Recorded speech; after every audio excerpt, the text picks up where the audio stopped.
Indo British advanced pain clinic నొప్పి మాయం surgery దూరం ఫర్ అపాయింట్మెంట్స్ 9155515563.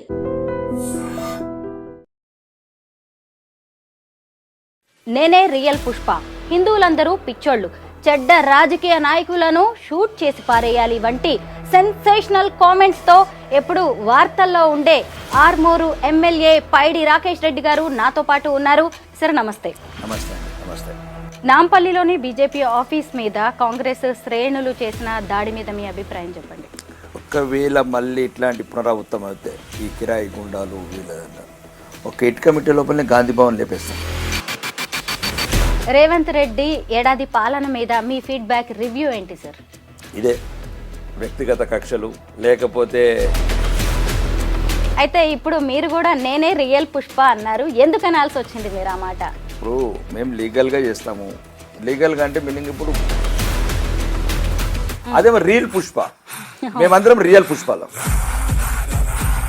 హిందువులందరూ పిచ్చోళ్ళు, చీమురు నెత్తురు లేదు అంటూ మీరు వ్యాఖ్యానించారు సార్. మీలాంటి బీజేపీ నేతలే ఇలాంటి కామెంట్ చేస్తే ప్రజలు ఏమనుకుంటారు?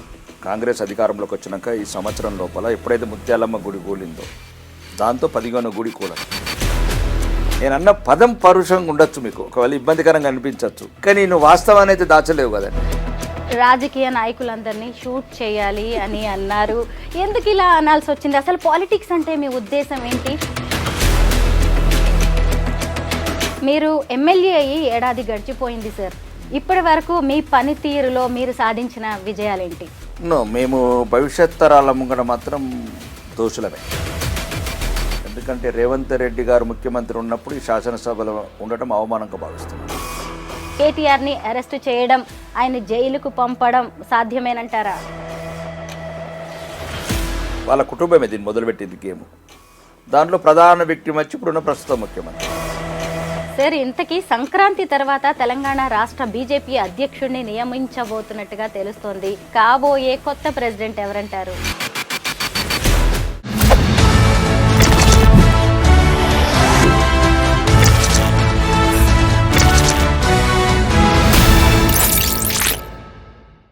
అందరికీ నమస్కారం, నేను Swaroopa Potlapalli. Welcome to I dream. నేనే రియల్ పుష్ప. హిందువులందరూ పిచ్చోళ్ళు, చెడ్డ రాజకీయ నాయకులను షూట్ చేసి పారేయాలి వంటి సెన్సేషనల్ కామెంట్స్ తో ఎప్పుడు వార్తల్లో ఉండే ఆర్మూరు ఎమ్మెల్యే పైడి రాకేష్ రెడ్డి గారు నాతో పాటు ఉన్నారు.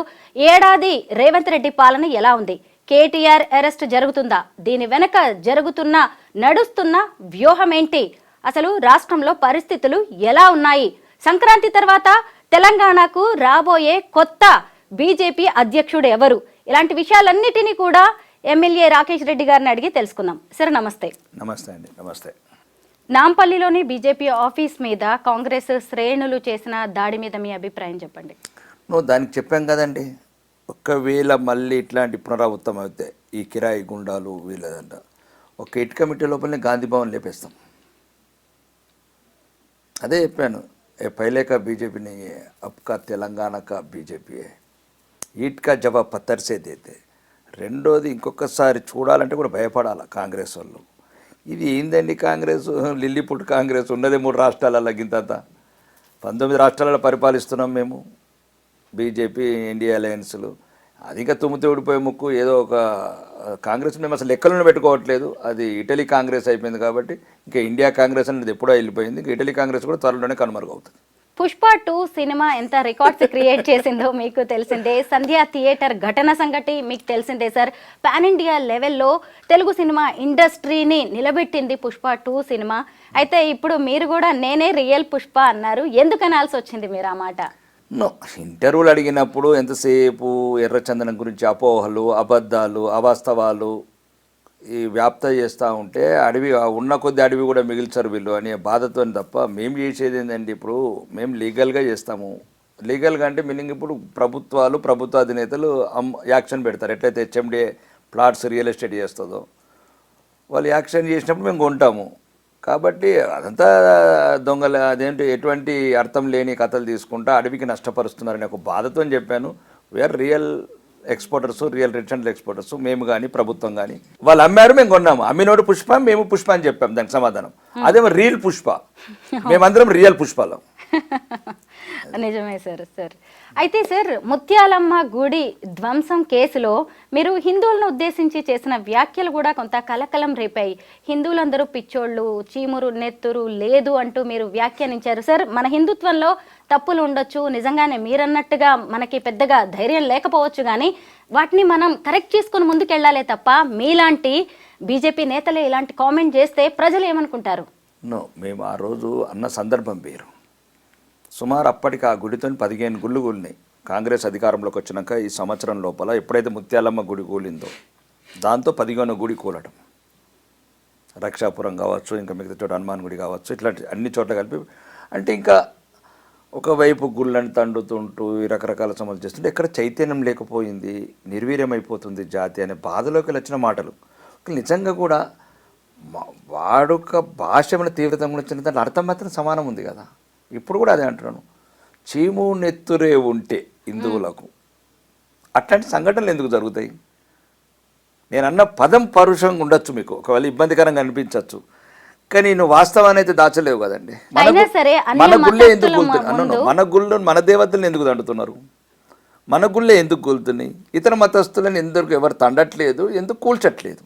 సార్, హిందుత్వం అంటే పరమత సహనం కలిగిన మతం సార్.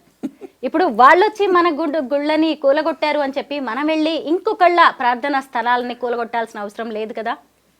కాదండి, పరమత సహనం ఇప్పుడు అవసరం లేదు. ఎదుటివాడు మా మతం మీద సహనంగా ఉంటే మేము సహనంగా ఉంటాం. ఇది మార్చుకోండి, మీరు మీడియా కూడా మార్చుకోండి, మీ యాంకర్స్ కూడా, జర్నలిస్ట్ కూడా మార్చుకోండి ఈ పదాన్ని. అంటే వాళ్ళు ధ్వంసం చేస్తే మనం కూడా ధ్వంసం చేయకుండా భయం ఉండాలి. ఏం చేయాలంటారు? ఇప్పుడు రాబోయే ప్రభుత్వంలో చెప్తాం ఏం చేస్తాము.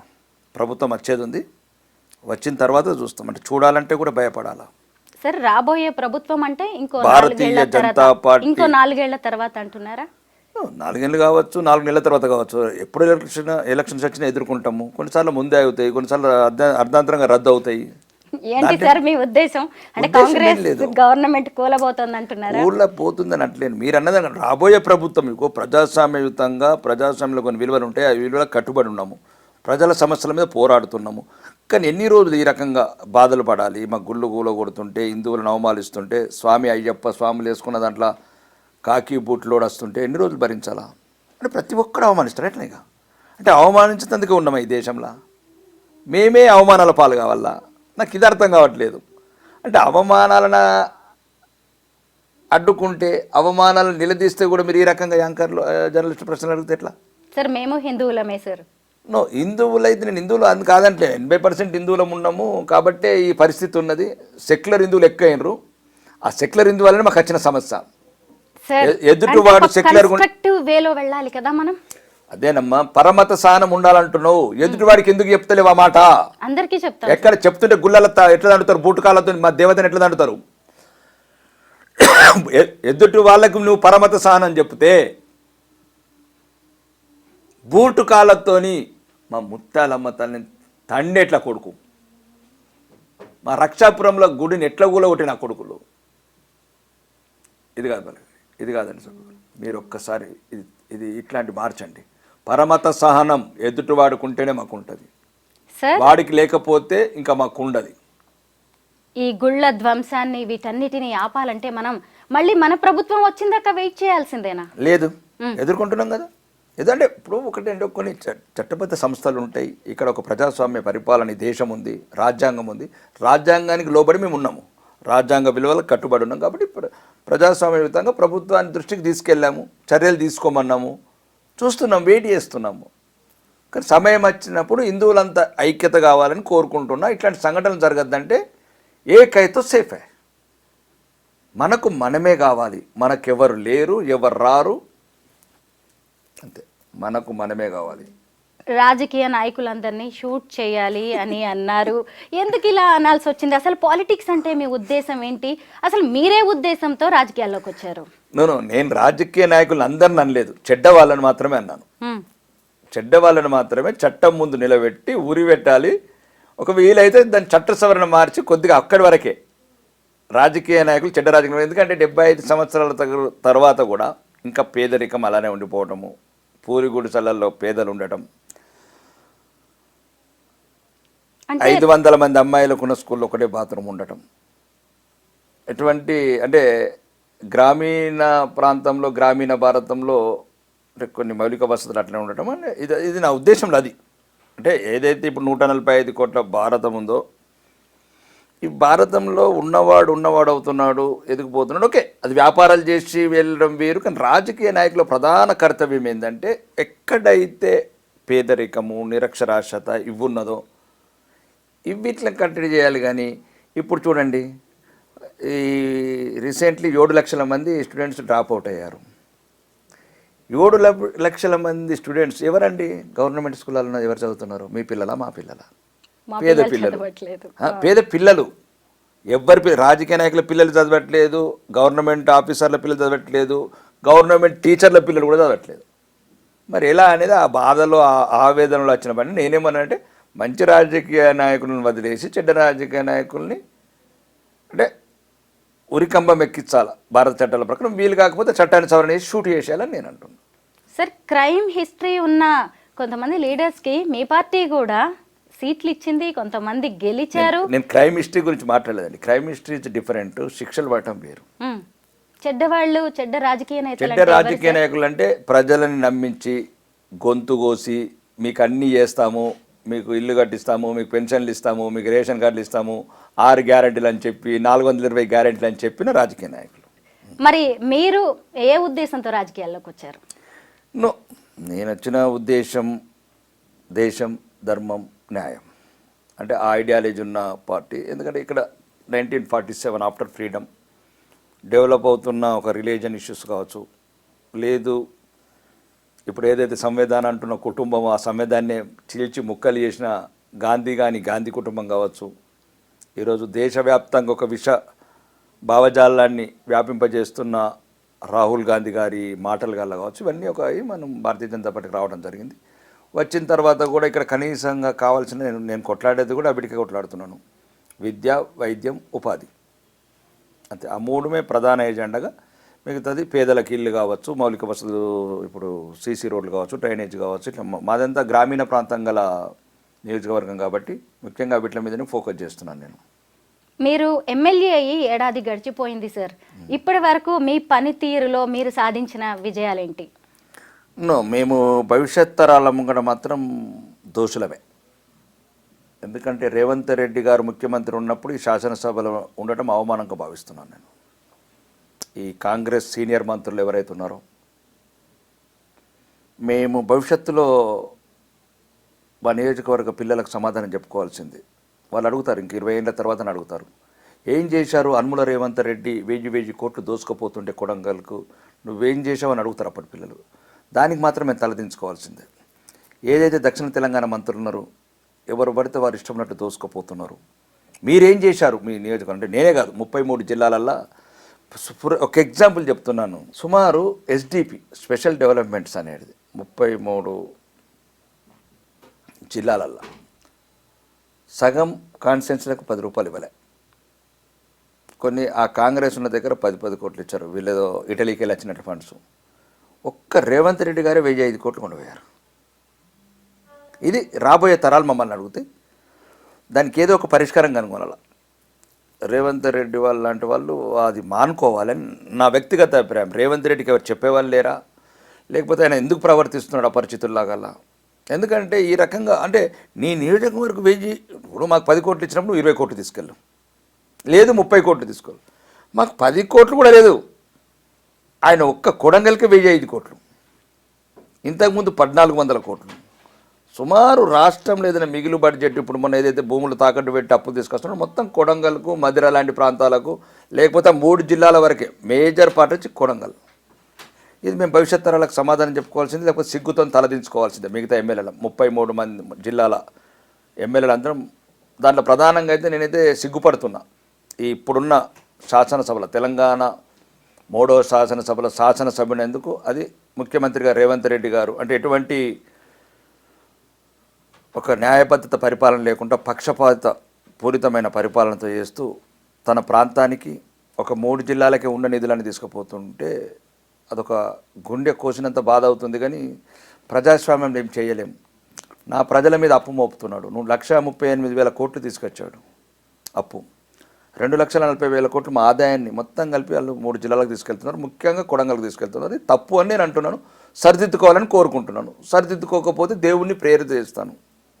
ఎవరైతే దుర్మార్గులు ఉన్నాడో దుర్మార్గుల పరిపాలన తొందరగా అంతమొందించు దేవుడు అంటాను. అంతకన్నా ఏం చేస్తాను? అంతకన్నా నేను చేస్తానమ్మా. 1000 కోట్లు తీసుకెళ్ళిన వాడు ఒకవైపు, 1 కోటి రూపాయలు తీసుకెళ్ళిన నేను ఎప్పుడు ప్రజలకు అన్యాయం చేసినట్లే కదా. అందుకోసం ఇప్పుడు ఉన్న నా ప్రజలకి ఇంక నేనేం చేయగలుగుతాను? దేవుని కోరుకుంటాను. ఇట్లాంటి దుర్మార్గ పరిపాలనని తొందరగానే అంతమొందించు దేవుడు అని కోరుకుంటాను. సార్, తెలంగాణ నుంచి 8 మంది బీజేపీ ఎంపీలు ఉన్నారు, బీజేపీ ఎమ్మెల్యేలు 8 మంది ఉన్నారు, 2 సెంట్రల్ మినిస్టర్స్ ఉన్నారు. సరే, స్టేట్కి సంబంధించి చూసినప్పుడు ఎక్కువగా కాంగ్రెస్ అండ్ బీఆర్ఎస్ మధ్య వారు కనిపిస్తోంది. పెద్దగా ఈ బీజేపీ లీడర్స్ వాయిస్ వినిపించట్లేదు అనే విమర్శలకు మీరిచ్చే సమాధానం? బీఆర్ఎస్ ఎక్కడుంది? ప్రతిపక్ష నాయకుడు సంవత్సరం అయితే పడుకొని ఇంతవరకు లేవట్లేదు. ప్రధాన ప్రతిపక్షం ఫామ్ హౌస్లో పడకేసింది స్వరూప గారు. ఇంకా నిజమైన ప్రతిపక్షం ఏదైనా ఉందంటే తెలంగాణలో మొన్న 0కు పరిమితం చేశాం కదా. ఇప్పుడు మీరు ఏదైతే బీఆర్ఎస్ టీఆర్ఎస్ అంటున్నారు చూడు, కనబడ్డా ప్రతిపక్ష నాయకుడు? చూసావా 10 నెలలు? నువ్వు చూసారా? మీరు జర్నలిస్టులు కదా, చూసారా? ప్రధాన ప్రతిపక్ష నాయకుడు ఎట్లుంటాడు? నిగ్గదీసి అడుగుతాడు, గిరిగీస్తాడు, పల్లెనే తిరుగుతాడు. అధికారం ఉన్నప్పుడు ఆగేది లేదు. కుటుంబ పరిపాలన, రాజపరిపాలన, ఫామ్ హౌజులుండి రాజులాగా మెదిలిన తర్వాత మరి ప్రతిపక్షంలో ఎందుకు ఇమడలేకపోతున్నాడు? అహంకారం. అదొక రకమైన బాడీలో వచ్చిన ఒక అహంకారపూరితమైన ఒక వల్ల అట్లా తయారైపోయాడు ప్రతిపక్ష నాయకుడు. కాబట్టి ప్రధాన ప్రతిపక్ష నాయకుడు అనేది లేడు ఇక్కడ. ప్రతిపక్షం కూడా లేదు. వాళ్ళు ఏదో రకరకాల సమస్యలలో కొట్టుమిట్టాడుతున్నారు. కాబట్టి ఇంకా ప్రధాన ప్రతిపక్షం ఉన్నది ఈరోజు మూసీది కావచ్చు, రైతు రుణమాఫీ కావచ్చు, హైడ్రా కావచ్చు, అండ్ లడ్చర్ల ఫార్మా క్లస్టర్ మీద కావచ్చు, ప్రతి దాని మీద పోరాటం చేసింది, ప్రధాన పాత్ర వహించింది మాత్రం భారతీయ జనతా పార్టీ. మీరన్నట్టుగా అలా నిగ్గదీసి అడగబట్టే ఇప్పుడు కేటీఆర్ని రేవంత్ సర్కార్ టార్గెట్ చేసింది. ఆయన్ని ఫార్ములా ఈ రేస్ పేరుతో, ఆ కేసు పేరుతో ఆయన్ని జైలుకి పంపించాలని చూస్తున్నారు అంటున్నారు. ఇంకొక వైపు చూసినప్పుడు ఈ మధ్య ఒక పొలిటికల్ అనలిస్ట్ దీని వెనక బీజేపీ మోదీ కూడా ఉన్నారని విమర్శలు చేశారు. సార్, మీరేమంటారు? ఈ కేసు విషయంలో కేటీఆర్ని అరెస్ట్ చేయడం, ఆయన్ని జైలుకు పంపడం సాధ్యమేనంటారా? అరెస్ట్ చేయడం, జైలుకి పంపడం అవన్నీ చట్టబద్ధ సంస్థలు మనం చేసిన. ఇంతకుముందు ఒకటే అండి, ఫస్ట్ ప్రధానంగా గమనించాల్సింది, ఈ తెలంగాణ వచ్చిన తర్వాతనే ఇట్లాంటి విషపు పోకడలు అలవాటు చేశాడు కేటీఆర్ గారు. వాళ్ళ కుటుంబమే దీన్ని మొదలుపెట్టింది గేమ్. దాంట్లో ప్రధాన వ్యక్తి వచ్చి ఇప్పుడున్న ప్రస్తుత ముఖ్యమంత్రి. అయినా మళ్ళీ అదే ఆట ఆడుతున్నాడు. అంటే ఇక వాళ్ళు ఏం చేశారో కేటీఆర్కి తెలుసు, ఆ కుటుంబానికి తెలుసు. రేవంత్ రెడ్డి గారి పట్ల ఏమైనా ప్రవర్తించారా, మరి ఇంతకుముందు లేని అక్రమ కేసులు పెట్టారా, చెర్లపల్లి పంపారా, చంచలగూడ పంపారా, వాళ్ళు దానికి ప్రతీకారంగా ఇప్పుడున్న ప్రస్తుత ముఖ్యమంత్రి తీసుకుంటే తెలంగాణ ప్రజలంతా అనుకుంటున్నారు నువ్వు నేర్పిన విద్యనే కదా నీరజాక్ష అనుకుంటా అనుముల రేవంత్ రెడ్డి గారు ఆట ఆడుతున్నారు. ఇక దానికి ఈ బోడీలకు ఈలగాల గురించి మాకు ఎంత అండి, తెలంగాణకి ఇంత 30 రాష్ట్రాలలో ఈరోజు భారతదేశం చూసి నరేంద్ర మోడీకి వీళ్ళకి లింక్ పెడతారు ఏంటండి? నక్కకు నాగలోంకున్న తేడా అండి. మీరు స్వరూప గారు, మీరు ఇట్లా అతన్ని పోల్చడం అనేది కూడా కరెక్ట్ కాదు.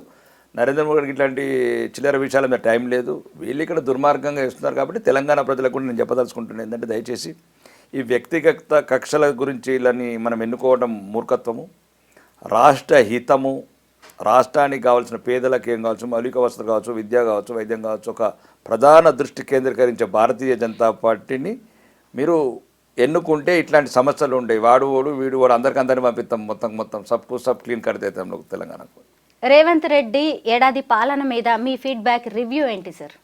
ఇదే వ్యక్తిగత కక్షలు, లేకపోతే ప్రతిపక్ష ఎమ్మెల్యేలను అవమానించడము, ప్రజాస్వామ్యాన్ని తూట్లుపోవటము, ప్రజలకు చెందాల్సిన భూములన్నీ తాకట్టు పెట్టి కొడంగల్ కొండ పోవటము ఆయన చేసింది కదా. ఇంకేం చేసిండు ఆయన? వాళ్ళు నేనంటే లేదు, కాంగ్రెస్లోనే 100 మంది విమర్శిస్తున్నారు. దాంట్లో 6 ముఖ్యమంత్రులు ఉన్నారు. ఇప్పుడు జరిగింది ఏం లేదు. ప్రజలు కూడా చింతిస్తున్నారు, పశ్చాత్తాపడుతున్నారు. ఎందుకు అనవసరంగా ఒక భ్రమలో పడి అక్కడున్న రాజ కుటుంబాన్ని, అంటే ఆ టైంలో రాజ కుటుంబం మీద ఉన్న వ్యతిరేకత వల్ల ఎన్నుకోవాల్సి వచ్చింది. ఆవేశంలో మేము సరైన ఆలోచన లేకుండా భారతీయ జనతా పార్టీని దూరం చేసుకున్నామనే బాధలో తెలంగాణ ప్రజలు ఉన్నారు. ఆ బాధ, నైరాశ్యం అనేది భారతీయ జనతా పార్టీ పార్లమెంట్ ఎలక్షన్లో కొద్దిగా తీర్చుకున్నారు తెలంగాణ ప్రజలు. ఎందుకంటే 77 లక్షల ఓట్లు వేశారు. 53 సీట్ల మెజార్టీ ఇచ్చారు, 8 మెంబర్ ఆఫ్ పార్లమెంట్ ఇచ్చారు, మల్కాజిగిరి లాంటి చోట 4 లక్షల మెజార్టీ ఇచ్చారు. ఆ పశ్చాత్తాపానికి ఒక కన్క్లూజనే పార్లమెంట్ ఎలక్షన్లు. ఇంకా ఫైనల్గా ఎప్పుడు ఎలక్షన్లు వచ్చినా కానీ భారతీయ జనతా పార్టీని ఎన్నుకొని ఈ దుర్మార్గులని వ్యక్తిగత ద్వేషాలకు రాగద్వేషాలతోని టెలిఫోన్ ట్యాపింగ్లు అంటే మొత్తం ప్రజల సమస్యలు పక్కదో పెట్టించి పరిపాలన లేకుండా వ్యక్తిగత ద్వేషాలకు పాల్పడుతున్నారు. కాబట్టి వ్యక్తిగతాలు కాదు మాకు కావాల్సింది, రాగద్వేషాలు. మాకు కావాల్సింది మా బతుకులు. మాకు రేషన్ కార్డు కావాలి, పెన్షన్లు కావాలి, స్కూళ్ళల్లో మంచి ఇన్ఫ్రా ఉండాలి, రోడ్స్ కావాలి, ఇంకా రకరకాల ఇండస్ట్రీస్ కావాలి, గ్రామీణ ప్రాంతాల్లో కుటీర పరిశ్రమలు కావాలి. కొడంగలే కాదు, కొడంగల్ లాంటి 119 నియోజకవర్గాలు డెవలప్ కావాలని తెలంగాణ ప్రజలు కోరుకుంటున్నారు.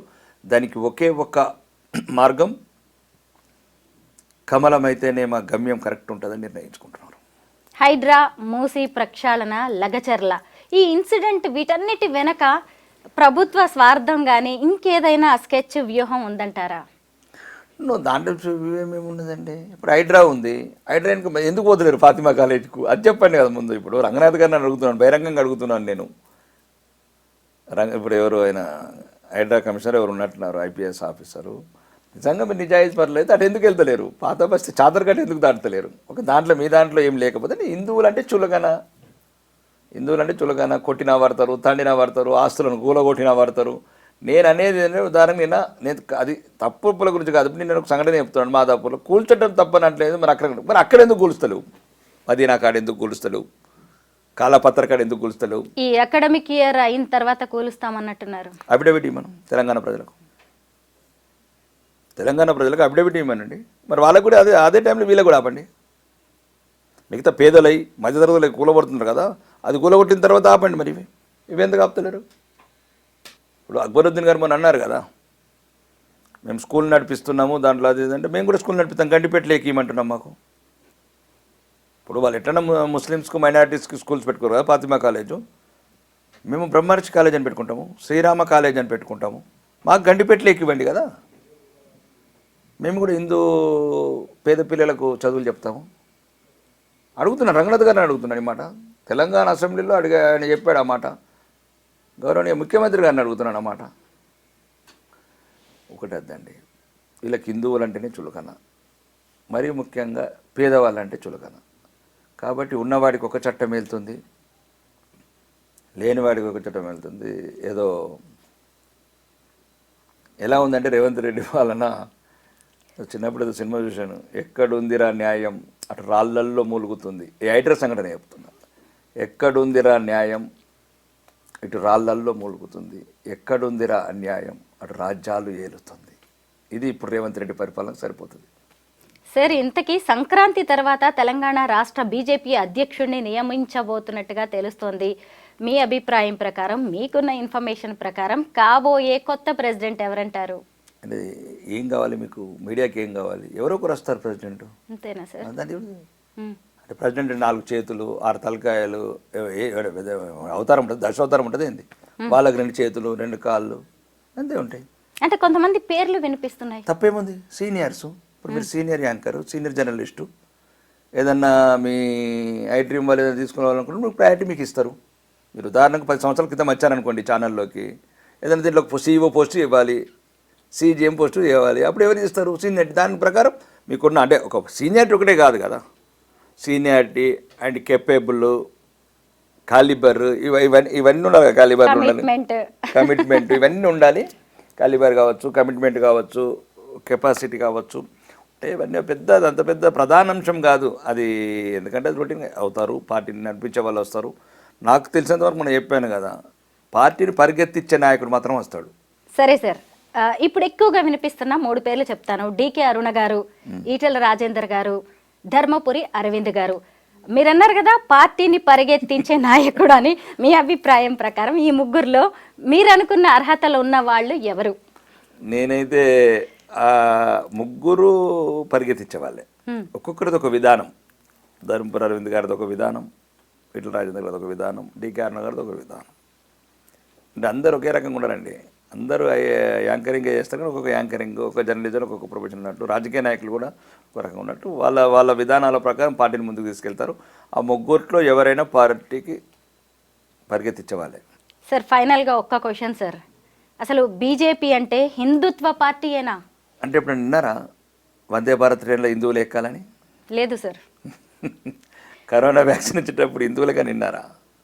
83 కోట్ల మందికి రేషన్ ఇచ్చేటప్పుడు హిందువులుగా నిన్నారా? విదేశీ ఎగుమతులు చేసేటప్పుడు కంపెనీలు ఎగుమతులు నిన్నారా?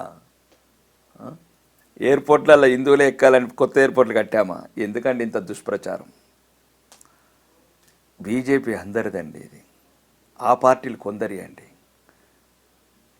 ఆ పార్టీలు కొందరి, బీజేపీ అందరిది. అర్థం చేసుకోవాలి ముస్లిం సోదరులు, క్రైస్తవ సోదరులు కూడా.